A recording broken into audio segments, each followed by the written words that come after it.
Steph Curry did not want to be a Warrior. It was real clear. There was a sense that you could lose your career if you come to the Warriors. Everybody keeps their eye on that one kind of golden egg, and there's so many guys that are great basketball players. Even though it is the Blake Griffin draft, I think a lot of people maybe overlook. Some people will say this draft maybe doesn't have quite the zip that some of them have had. You only have to get one guy. Golden State Warriors. Come on, you gotta make your first shot. Oops. Bricks, man. His first birthday party, we had to lift him up to put it in the basket. And so when we did, he turns around and he's like, "Are you clapping?" And so after that, all day long, all he wanted to do was put the ball in the basket and then turn around and watch us all clap for him. Yeah. He's like, "I like this attention. This is fun." Games, whenever he could be a part of anything, he was there. Stephen, very proud of Papa, rightly so. For every home game, every pregame, after I do my workout, we would play one-on-one. He definitely had the itch for playing. He always wanted to get on the court. He was frail, skinny, baby-faced, very immature body-wise. He had to get puberty in. I asked the doctor, I thought to get worse. He was an outstanding high school basketball player. But he wasn't thought of among the top 50 players in the country. His dad was, but his dad was bigger. They had no interest in him whatsoever as a scholarship player. The best they could do was say they would let him walk on, and no other school offered him a scholarship. Ronnie, freshman, 18 years old. You could see that he had the potential to be great. Very quickly, we all found out he was going to be our best player, even though he was a freshman. You're open. Shoot it. There it is. Stephen Curry was a scoring machine in 3 years at Davidson. The 6'3" junior averaged almost 29 points this past season, became a consensus All-American. Taking on ball. Their first tournament win since '69. This kid's amazing. Curry on the jump shot. Here he is. Can he hit this? Davidson back at the dude. Little dip. Talking about David and Goliath. I submit to you, Davidson College to the Sweet 16. Davidson Darlings, everybody knows about them. How has life changed for you? I mean, all this fame, all this national notoriety. Things have changed a little bit. Steph took off like a supernova and eclipsed everything. First of all, Stephen, thanks for being here. Congratulations. You must be on such a high right now. It's been the greatest 3 weeks of my life. He was named the most outstanding player from the Midwest region. You're a remarkable young man. Everybody tells you that. I was overwhelmed. Yes, he had the character. Yes, he had the shooting. Yes, he had the hand-eye. But his instincts, his basketball IQ just jumped out at me. And the fact that we graduated 7 seniors, so there was an opening for a spot on the starting team, we felt we had a lot to offer him. Only after 2-3 weeks of individual workouts, I said to our fans, Steph Curry is going to be one of the greats in the history of Davidson. Here's Curry. Quick release for Curry. Left side. Ring it up. Ring it up for Stephen Curry. I've never been here before. It's my first time. Hopefully I can get to know it a little better. Things work out the way I want it to. Steph, you decided not to work out for Golden State, and they're pretty much telling people right now that they're going to pick you regardless. Are you cool with that? Oh, yeah. I mean, scheduling conflicts didn't allow me to work out with them. I don't want to play for you guys kind of thing. And if they draft me tomorrow, I'm putting the hat on proudly, taking the jersey and going to work hard and make the most of my opportunity. That would be a great situation. I'm enjoying this whole experience, and now it's time to see my boy DeMar. It's my dad's birthday today, so, good gift for him, for me, to, get drafted. Yes, sir. Long time coming. I'm ready. Pop the collars. Got the fresh cut. Manly facial hair. I just grew that in recently. All right, I just officially got butterflies. I'm out of my element now. This is crazy. How you doing? Good, how are you? Pretty good. I'll be all right, though, right? Yeah. This one. Worst that could happen is you end up in the NBA, right? That's true. This is great. Great way to put it. I'm about to practice walking up a couple times. And I finally did say to Jeff Austin before the draft, If he's available when we're picking or taking. I'm Stephen Curry. You're watching the 2009 NBA Draft. Who do you think's been drafted? Ooh, not the Clippers. Let's put it that way. That's all I got so far. Curry will learn his new team Thursday night. Is he going to be strong enough against NBA defenders over the course of an 82-game schedule to get the ball in the operational area? It's going to be more difficult against real-life NBA. Yeah, baby. If I'm Stephen Curry, instead of going 5th or 6th, I wouldn't mind falling to the 8th to the New York Knicks. I'm with Stephen Curry, and Stephen, you told me yesterday that you would be happy to play anywhere, but in your heart of hearts, where would you like to get selected tonight? I mean, to stay here in New York would be great just because of the system that they have, and Dan Antonio's a great coach. Who wouldn't want to play here in New York? Well, that's how I played all my life, up and down, really be able to shoot the ball, put the ball in the basket. And he values defense too, so I can play that too. So just be able to have a lot of freedom of movement and be able to make plays. And there's a lot of reason to believe that Tyreke Evans, if not now, will be the best of all these point guards in 3 years. It was almost like the Purdue Boilermakers thought it was a football game. Here's Stephen Curry again, pulling up a soft shot, and he is now 0 for 5 from the field. Some of the people who would criticize Steph would say, I don't know if he can stand up to the physical play that goes on in the NBA. Purdue continues to just pile it on here. I wanted to see that game because I thought it would bring some light to the situation. Rotating the ball, Curry lets a long ball. And that's the marquee shot of Stephen Curry. Steph didn't especially have a great game, but what he did was answered the questions in my mind. Well, his coach, Bob McKillop, says he's a lot better player than he was last March when he was only sensational. His head was up. He saw the floor. He had great vision. Again, nice look. Very nice look outside by Curry to start that off. And he took the punishment that Purdue dished out to him. I never went back to see him play again. That was the moment where I made a decision in my mind that he was a player that would really be quite valuable to us. And he told me that he was going to leave. And even if you go look at his actual press conference, you could tell he looks kind of like heavy and like emotional and some tears and stuff. Breaking news here on SportsCenter just moments ago. The nation's leading scorer, Stephen Curry, announcing his decision to forego his senior season, and he will declare for the NBA draft. I've heard anywhere from 7 to 20 and workouts that I'll do in the next month could move me up. So anywhere in that range, and I have an opportunity to improve my stock with the workouts I have to do in the coming weeks. Where does he go? I mean, you have Brandon Jennings, who frankly has far more talent and upside than the actual efficiency on the basketball floor. So it's going to be interesting to see where he pans out. Come on, Steph. How good do you want to be, man? Come on. It's all you good. It's all on you, man. Come on. Don't bend over. You're fine. Steph, you're good. Sit up. You're good. You're good, man. You're good. You're good. Regular people do regular things. You're not regular. Come on. It's tough to do when you're tired. But after you finish that drill, you're done. So it pushes you to get through it and be mentally tough. Extension. Excellent. That's the best you've done. Excellent. Go. I don't go out trying to prove people wrong. I hear a lot of criticism by doubters, but it fuels me inside, but you won't know it by the way I play. You want to be good, Steph? You want to be good, right? Come on. Full speed, man. Come on. Full speed. That's it. That's how you finish. Good job. Good job. And I think there might be a little bit of a chip on his shoulder because people want to focus on what he can't do rather than what he can do. This is my first real action. I haven't worked out with any teams yet. It's kind of overwhelming, with all the interviews we have to do and, the amount of people that are here to watch you play for a short amount of time. It's just like any other game. You get butterflies before. Once you touch the ball, put the jersey on, it kind of goes out the door and you just do what you've been doing your whole life. They know you can score, they know you can, jump, play defense, but if you can do the details, the little things, then that'll increase the stock even more. Are they really 6'3" or are they 6'1"? The stats from college are not always accurate. When people think about Davidson's number 30, they think mostly about what a great scorer he is and what a tremendous shooter he is. When I think of Curry, I think about what a great passer he is. Best passer in college basketball. Look at number 30. Looks down the floor.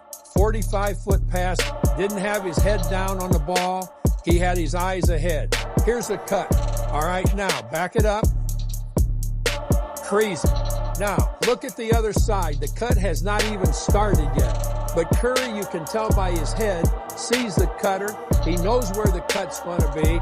Watch how he picks up the ball in tune with the cut and delivers the cross lane pass perfectly for the lay-in.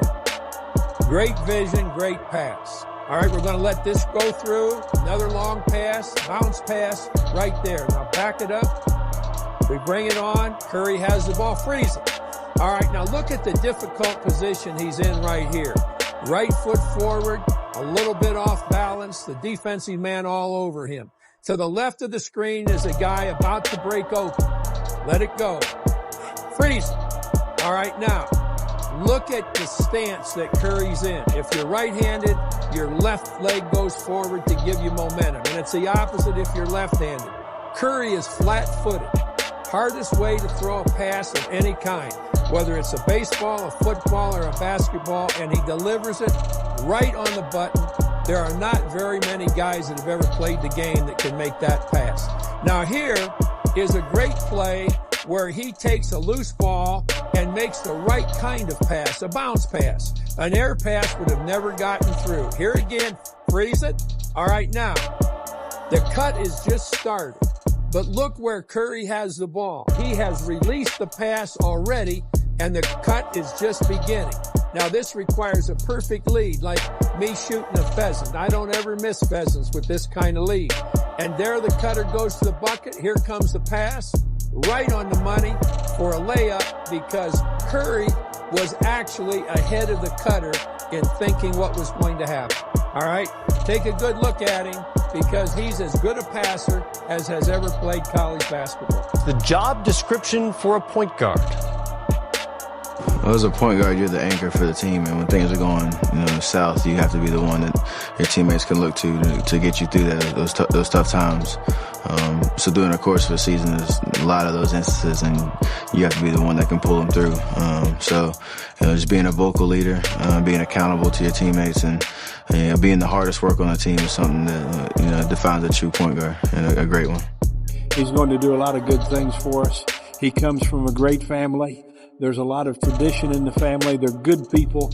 So we're tickled to death to have him here today. He's going to be a very exciting player for us. Definitely very excited to be here. It's a dream come true for me, to be drafted in the NBA, be an NBA player, and have an opportunity to take my game to the next level. I definitely see Golden State as a great fit for the way I play. My question is, why do you choose to wear the number 30?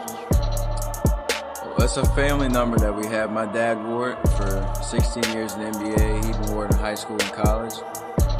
I look up to my dad and the things that he's done, so I thought it'd be a great thing to follow his footsteps and wear number 30. So I started that my freshman year at Davidson College, and I hear it's available here at Golden State, so I'm going to continue to wear number 30 in the NBA, so definitely happy about that. And that's why he's here, so he can unpack his bags, go look for a house, and relax. He ain't going any place.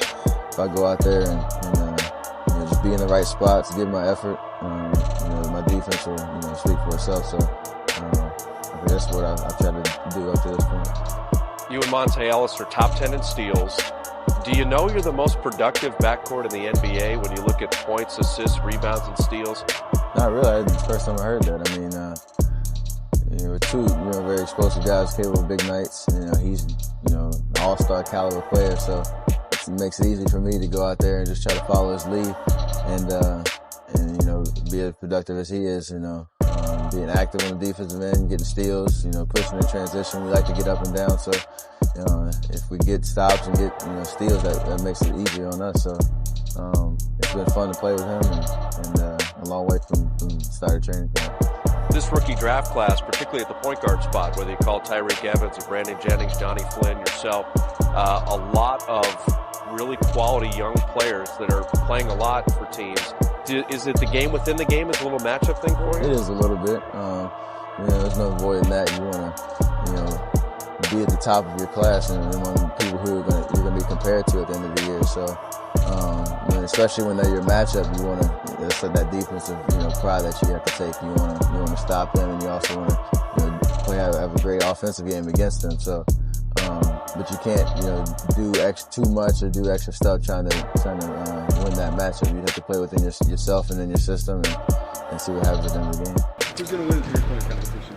I mean, it's going to be fun. I think for me, I think I'm going to be, in contention when it's all said and done. You can practice all you want to. It's just a matter of what happens when the lights come on. So I'm pretty confident going in. Is that much different when you Yeah, it's a lot different just because you have to shoot and you want to follow the shot in, but you're on the clock. You also got to find where the ball is on the rack and different, shot techniques. So it's good that I got to practice it a little bit. But, for a kid growing up playing basketball, playing high school ball, playing Pac-10 ball, and now you're going to the NBA, how does that feel? Oh, man, it's probably the best one I've ever had. It's something that I always live by, and I think, toughness, anytime you got some toughness, you can make it through some things. You may not be the most skilled, you may not be the fastest, strongest, highest jumping, but, toughness sometimes outweigh all those things. Man, let's go check in on Draymond Green, our official rookie, second-round draft pick, about to be a big part of what we're doing here at the Warriors. He's out here making a fool out of himself with these things and stuff. I love the intensity. The intensity, the passion. Oh, he's giving himself some criticism. That boy good. This is what he's expected about himself as well. But when you're dealing with injuries, it kind of hampers your game. I watched him a lot. I actually went to go see him a few times in college and seen him play, and I knew what he was capable of doing. So, it's good to see that he's playing at a high level right now. The health has a lot to do with it. Because he's always been a phenomenal player. since his rookie year. He's always been a guy who's been able to not only shoot, we all know that, but he's been able to penetrate. He's great at getting to the rim. He can finish with either hand. And I think one thing that's amazing about him, he can pass equally as well with both hands. And that's very rare. This guy can whip it with the left hand just as well as he can do with the right. And he's just playing with a lot of confidence right now. He kind of looks like he's back in college. He's always had this potential. It's really been primarily his health. And so he's been able to play the first 20 games of the season health-free, and that's the biggest thing. When he came in as a rookie, you already saw the greatness. With the mind, his skill level, his shooting ability. He's playing right now the same type of confidence and freedom that he played when he was in college. And you see his efficiency numbers are great. They're going through the roof, particularly the last 3 weeks. Shooters. It's just, they have so many good shooters that can get into a flow and a momentum. It says a lot about Steph. You add him to the mix consistently, and they're a much better team. David Lee's always put up pretty good numbers. But Stephen is one of those guys, he looks like he's trying to play defense at a higher level than he has in the past. And I think that just comes with experience. And it's certainly a credit to Coach Jackson, second year with his program. Well, Steph is healthy. He's had some injuries, and David is a very skilled guy, and they've been together now for a little bit. But I think Jared Jack and Landry have really given them a physical presence. Ezeli's played well for him. I think Harrison's done a nice job as a young player fitting in. Clay's developing, so they're deep. They've been together now for a little bit, and they're feeding off each other. And Steph and David are very difficult covers for everybody. 7 3-pointers and scored 35 points last night in the Warriors' 116-106 win over the Spurs on Monday. Curry is now only 1 3-pointer away from tying Ray Allen's single-season record, Stephen A., of 269. Golden State is currently the 6th seed in the West. How far can Curry take the Warriors, Stephen A.? You cannot definitively dismiss the Golden State Warriors on any given night as long as Stephen Curry is on the floor and healthy. But when I saw the video when he said it, he was, to me, looked like he was joking. We're going to win a championship next, yeah, of course he's confident, but this is the thing too. He's still in that honeymoon stage. And I have nothing but awe for Steph Curry. And again, I'm a big fan here. Right. He's got Nash's handle and vision. He is the best shooter I have ever seen. I have to go back to Pete Maravich to find a distant shooter like this guy. And he's better than Maravich. Better shooter than Ray Allen? I think he is. I just think on distance. Now, Ray will get his toes right up on. He's pulling up from, as Stephen A. says, 30 from 30. but he can carry a team. He was the driving force of that team. He's got a sensational left hand. He can take it to the hole a lot of different ways. But now, Steph Curry surpassing himself. Now, I want to jump in on that. Watching those clips, you know the guy's a great shooter. So, as one of his teammates come over and set the screen, you as a big man have to know that this guy is coming up to shoot a three. You have to be up on that screen to help your guy out defensively. As you see, the big man was sagging back, and that's an easy shot for him. He can make that all day. Stick up for the big man. You know, he's not one-dimensional. Do I think that my Spurs could beat this team in 7 games? I do. Last 40 years, this is for you. This is what it's all about. Man, I can't put it into words, but when we get back and have this parade, it's going to be a party. So let's go. Stephen Curry? Your dad played in the NBA? I bet you want to be just like him. I came back to tell you something. You'll practice hard, and you will be. And in 10 years, I'll be with my dad, and we'll be watching you.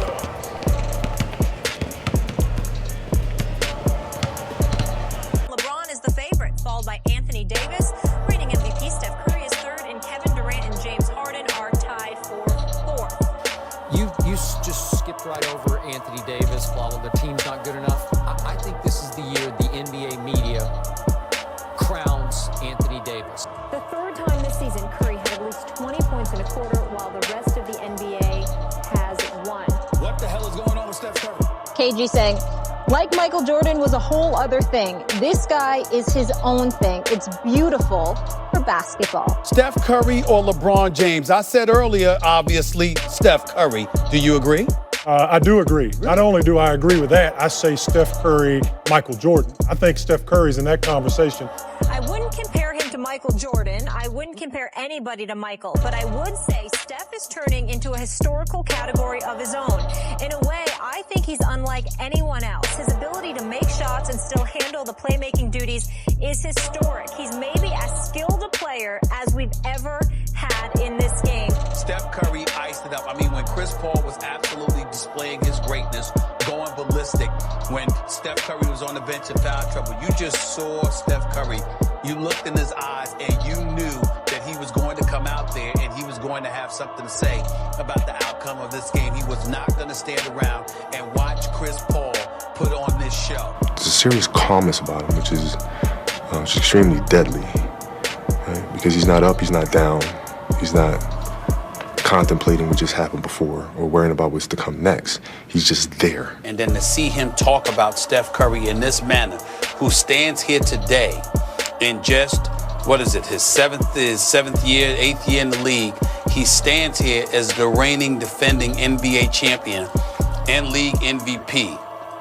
And you have one of the top 10 players of all time, one of the most prolific scorers in NBA history, looking into a camera and calmly telling you how much of an assassin this guy is, because he doesn't get high, he doesn't get low. He just goes about his business in a very methodical, matter-of-fact way with no conscience whatsoever. This was LeBron's worst home loss of his career. We don't want to make any excuses for ourselves. They came in and just kicked our they came in and gave us a good old-fashioned A-kicking. Tonight was an example of how far we got to go to get to a championship level. What happened to the Cavs? Well, we all know that the Cleveland Cavaliers got embarrassed last night. It was an absolutely disgraceful performance. Because this was, I gotta say this was the worst humiliation and embarrassment of LeBron James' career. I just told our guys I'd never in a million years would have guessed that record would ever be broken. I thought it was like DiMaggio's hit streak, really. And I was wrong, but I will say the same thing now that I said 20 years ago. I don't think this will ever be broken. Somebody's got to go 74-8. Steph Curry, and without his magic, and I don't know how else to phrase it or put it in perspective, it's just sheer magic what he's doing and what he has done all year. He should be the most improved NBA player coming off his MVP last year, because he took it up 5 notches from where he was a year ago. I told you this, Stephen A., about 3 weeks ago. I think Steph Curry just played the greatest single season we have ever seen any NBA player have. You can give me Michael's greatest season or Magic's or Wilt's or Oscar's. Throw them all out there. I'll put this one up against it. And it fueled the 73 wins. Where would this team be without Steph Curry? To me, they would just be an also-ran. I'm sorry, as talented as the other guys are, this guy just gave us a revolutionary season because this guy, as Molly pointed out, last night made his 402nd three-point shot, breaking his record by 116 set last year. That's crazy. He made 45% of his threes, and we all know he's taken them from out near half court. He was just a tick below J.J. Redick, who led the league in three-point percentage. And then let's go to, he led the league in scoring at 30.1 while shooting 50% from the field. That's unheard of. It's impossible. Steph Curry led the league in free throw percentage at 91%. Steph Curry led the league in steals at 2.1 per game. Led the league in steals. Steph Curry shot 50% from the field. How many times do I can't drive that home enough because he became as deadly a two-point shooter as a three-point shooter. You look at Steph's numbers, I mean, he averaged 30. I think he led the league in steals. He was 90, 50, 40, and they won 73 wins. I mean, can you have really any debate over that, really, when it comes to that award? But when you talk about most valuable, then you can have a different conversation. So, but take nothing away from him. He's definitely deserving of that award for sure. An MVP can contribute in many ways. Getting his rhythm back, but on the defensive end, Steph Curry makes it happen. Then he goes to the hoop, scoops it up. He's not hurt. He says, I can make the layup, but most importantly, we're not going home.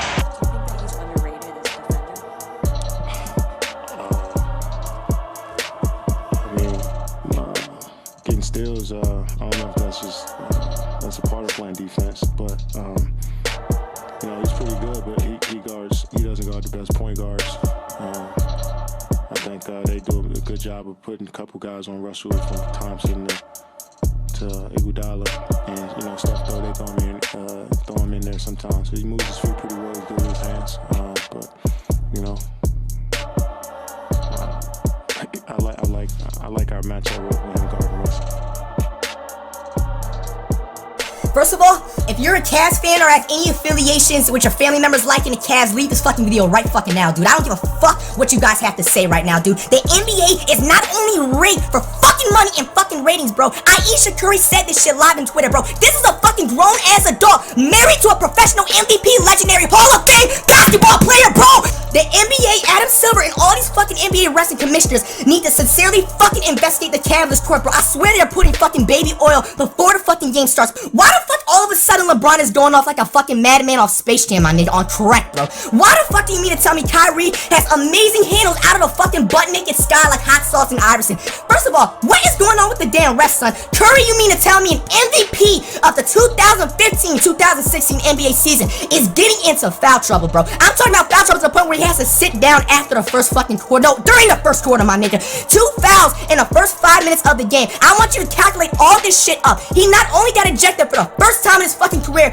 losing his temper. A player like Curry does not lose his temper like this often during a fucking game like this, unless some shit is rigged or the ref says some terrible fuck up shit, which I highly fucking doubt. The Cavs shouldn't even be playing tonight, son. Every single one of them Cavs players should have been home crying, moping, salty as fuck, son. Draymond Green is now thrown off the fuck of his game because he not only missed a huge ass motherfucking game in the finals, son, but now we are going to game 7.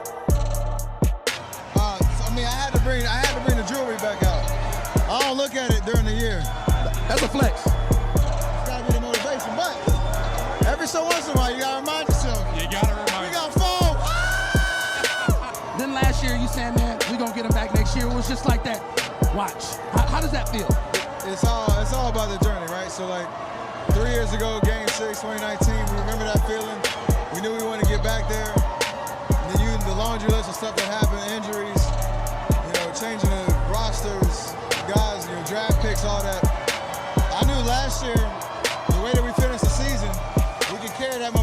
this year.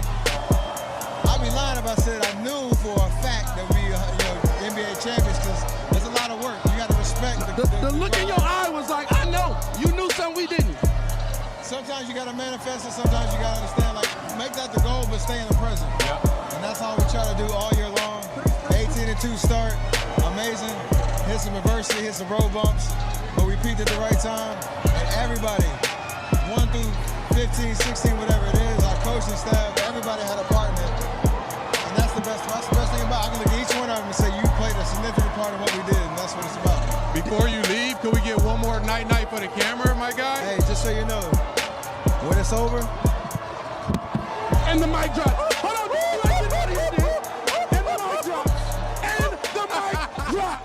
When we debate GOATs, we're not arguing who scored more or jumped higher. We're asking who changed the game, who altered everything that came after them. No player in NBA history has ever been held to the standard Steph Curry is held to. Not Jordan, not Kobe, not LeBron, not Durant. How does a 6'2 guard, someone who was never supposed to dominate the NBA, get compared to giants and still get criticized for not being one? Why is he the only all-time great whose legacy gets treated like a conspiracy? This is the emotional, psychological story behind the greatest double standard in sports. This is the Stephen Curry GOAT case. Steph Curry is the first superstar in history who completely destroyed fans' understanding of what dominance is supposed to look like. For 75 years, dominance meant being the most athletic, being the strongest, being the tallest, being the alpha dog, physically imposing you into submission. Then Curry walked in. Yet, the results were the same. Broke records, he broke schemes, and he broke people's expectations. Humans reject things that don't fit their mental categories. When fans cannot explain why a smaller man is dominating giants, they emotionally reject the reality in front of them.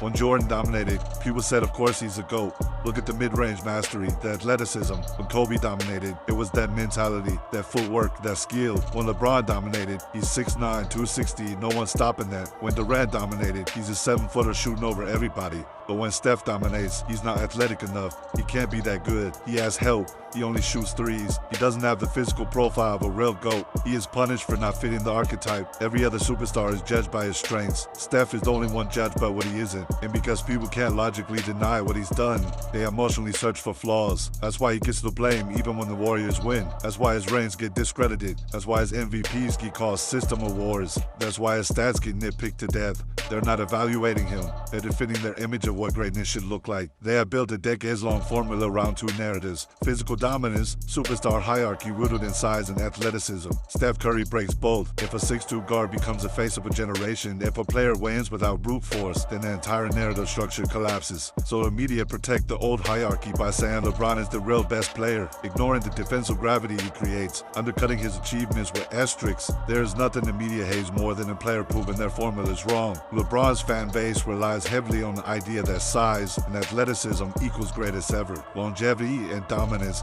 No one could do what LeBron does physically. Steph Curry directly threatens that because he has beaten LeBron 3 times in the finals. But if a 6'2 guard can match or exceeds LeBron's legacy impact, the physical supremacy GOAT model collapses. KD's defenders need Curry to be portrayed as lesser because Curry outshined KD in 2017 and 18. Curry presence unlocked KD's easiest scoring environment ever. Curry is beloved in ways KD has never been. KD has bounced around teams without building his own dynasty. KD's legacy peak happened next to Steph, not above him. This is why KD supporters always say Steph needed KD, but never acknowledge that KD picked Steph's ecosystem. Emotionally, Steph threatens the legacy hierarchy of both camps. Steph Curry triggers insecurity in NBA fans because he represents the death of a myth they grew up believing. He is small by NBA standards, not a dunker, not a shot blocker, not a physical specimen. Yet, he transformed the league more than anyone since Jordan, has 4 championships, has the greatest shooting skill ever recorded, is the most feared offensive engine of his era, has a dynasty with him as the foundational piece, has the highest gravity in NBA history. People hate what they cannot explain, and they reject greatness that make their old beliefs look foolish. Steph Curry feels like a glitch in the matrix, so people emotionally refuse to accept it. Steph Curry's greatness is not just statistical, it's not just championships, it's global. He is the singularity, the point where basketball evolved into something new. He is the anomaly, the player who wasn't supposed to dominate giants, but did. He is the paradox, the smallest superstar with the largest impact, and that's why so many fans can't handle him. He breaks the conventional logic of basketball greatness. He proves that pure skill can surpass raw power. People aren't arguing against Steph Curry. They're arguing against the idea that someone who looks like that could possibly be one of the greatest to ever walk the earth.